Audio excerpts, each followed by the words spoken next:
ons het gewoonlik ons daglikse routine was, hy het huis toe gegaan en van werk toe gegaan, het hy teruggekom huis toe, ander keer aangetrek, gym toe gegaan en dan het hy gewoonlik gaan kuier saam met sy vriende. Nou, op daai tydstip van my lewe was dit vir my baie normaal gewees. Ek het nie regtig iets anders te geken nie, so ek kon nie regtig iets anders te wou gehad het nie, omdat dit iets anders is wat ek geken het nie. En my pa het so wakker gelê in die bed en eendag kon hy nie geslaap het nie. En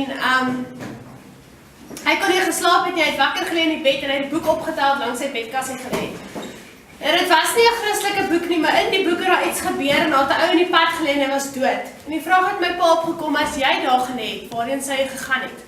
En daai aand het hy langs die bed gekniel en die Here ook gevra om in sy lewe in te kom en om sy kind te maak. En ons is die volgende dag weer skool toe, en my pa is werk toe, en die middag toe ek van die skool af by die huis kom en hy kom ingestap het, kon ek ook ervaar dat hy werklik 'n nuwe mens is, dat hy nie meer dieselfde persoon is as wat hy die vorige dag was nie.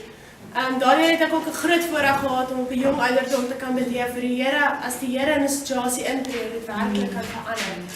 En my pa het teenoor ons begin getuig en my ma het 6 maande na my pa het my ma ook tot bekering gekom en het ons weer eens die voorreg gehad om die verandering in haar lewe te sien.